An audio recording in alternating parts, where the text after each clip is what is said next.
Good morning everybody, welcome back to the channel. If you haven't already, don't forget to hit that subscribe button and turn them notifications on. So, back today, and I am currently sat in the new combine, Claas Dominator 96, for anyone who's wondering. Waiting for a trailer, and Corn Harvest 2021 is a go. So, how are things looking at the minute? Well, I have done a couple of days now of harvest, done a little bit of ground footage, but no speaking until now. Just getting used to the combine and whatever.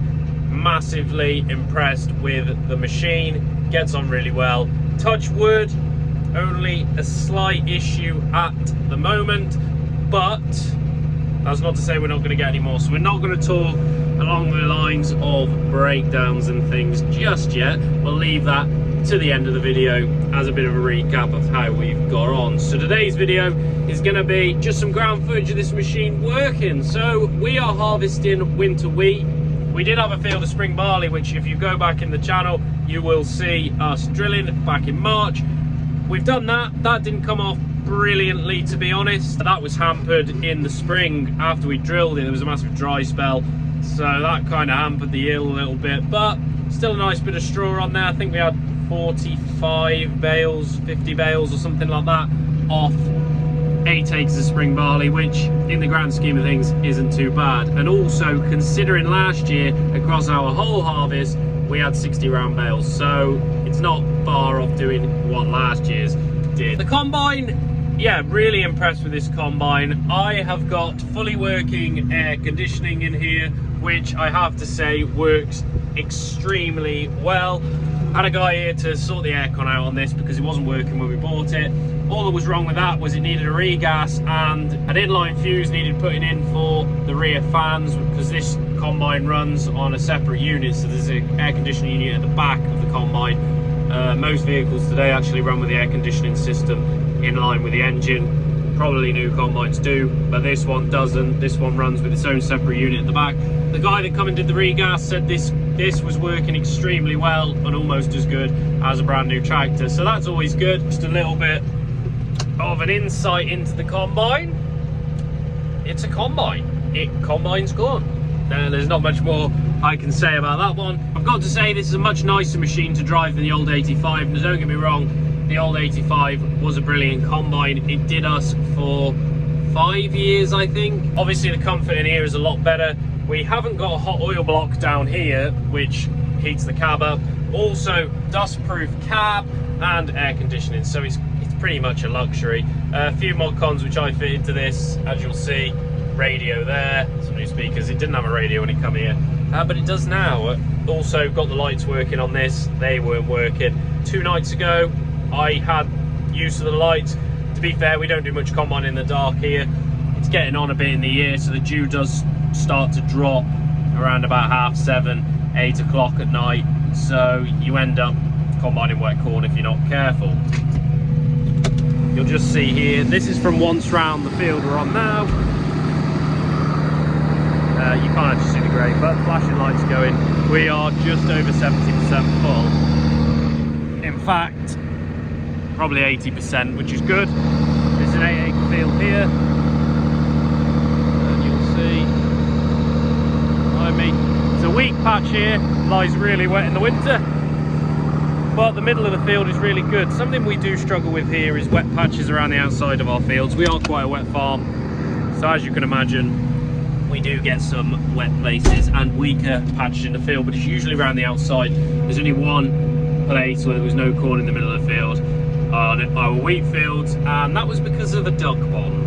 So, say no more. I'm going to grace you all with some lovely footage of the combine working. In fact, whilst I'm editing this, will be the first time I've seen the combine working from outside as well. So yeah, you're going to enjoy this just as much. Well, I hope you all enjoy this just as much as I'm going to, and we'll catch up a little bit later on.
combine, parked up, harvest 2021 finished, and not a bad harvest at all, to be honest with you. So the combine itself, we'll just have a quick catch up on how that got on. So only 3 breakdowns this season, which is really good, really, considering it's a machine that we've not used before. Like I said in a previous video, I've been through this, having a good look around, trying to find anything that was wrong with it. So one of the issues we had, just down here, you can't really see because it's a bit dark, the shaker arm for the sieves. So one of the bushes in there broke up. That was after doing about 15 acres of combining. So that was a slight breakdown. That took us a couple of hours to sort out. When we actually took that arm off, it was a bit of a nightmare to actually get it back on because it sits under pressure. So obviously when you take it off, the sieves slightly move. But we got it back on and back together. The bottom bush is held in by a circlip or a retaining clip. The recess that actually sits in had worn away on that arm. So what we did is I've ordered a new one. Luckily, I didn't have to fit that to the combine this time, but I am going to over the winter. What I did with this one for now is where that retaining clip sits, welded it in, then put the bush in and put the retaining clip in on the other side because that recess hadn't worn away. So kind of just made it do for the rest of the season. I had a bearing to go on the header, which is for the sail drive. So it's on a shaft where the variable speed pulley sits on. So the bearing went on there. That basically had worn out. I'd probably combined with it for a couple of hours with it gone. Didn't realise until the next one of the mornings when I was greasing the machine up, and then found that there was a lot of play there. Sorted that out. And the other thing we had, which was probably the biggest breakdown as such, the gearbox up in the tank for the bubble up auger. So that's a greasing gearbox. I did put a little bit of grease in there at the beginning of the season. That's got a couple of bearings in there, and one of the bearings on that had broken up. Don't think it had been greased too much before, because when I took it to pieces, the grease that I'd put in there had disappeared. Now that gearbox did set on fire, so we were very lucky in the sense that when I was unloading the tank, I actually got out the combine, could smell burning, had a look around the tank. In these, there's a little side light in there, and I thought the light had gone wrong and it was an electrical fire. Turns out that there was nothing wrong with that. Had a bit more of an investigation. I could see smouldering chaff around by this gearbox, so that's how hot it had got. Took that to pieces and found that the bearing had gone. The gears have also worn out badly on there, but we did manage to make them do for the rest of this season. So I redid the bearings, and well, that's how it went. So a few jobs to do over the winter. We're going to sort that shaker arm out, put the new one on that we ordered. It's actually a second-hand one to us. New ones of them are about £800 or £900, which is very expensive for a little piece of metal. The gearbox, the plan with that, I'm going to price some gears up for that gearbox. If they're expensive, what we're going to try is our local blacksmith. We're going to get him to build the gears up and machine them so they'll basically be like new, and go down that route. And then the header fault, well, that was fixed, and that was fixed as it should have been during harvest. So all in all, a good harvest. Wheat come off not too bad. It did about 3 tonnes to the acre across the board. Now, there were some fields that did 4. There were 2 fields that we, on the renter ground up on the top, they lay really wet during the winter, and they hardly did a tonne to the acre. It was kind of a failing of our own. The one field, we rolled it when it was still a little bit too wet, and throughout the whole of the season, you've been able to see the rolling marks. So a failing from ourselves, but nobody's perfect. These are the things that happen in farming. If we hadn't had all the rain we had, probably wouldn't have been an issue. But because we rolled it and it was still a bit damp, and then it rained quite a lot straight after rolling, it just panned that ground down where the wheel marks were.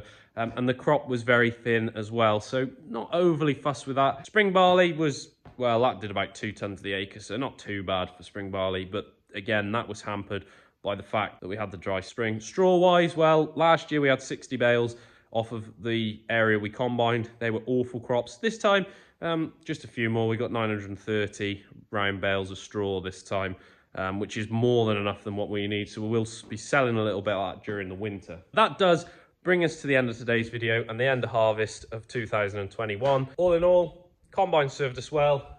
Few jobs to be done in the winter. I'd like to thank you all for watching. Don't forget to like and subscribe, and we'll catch you all in the next one.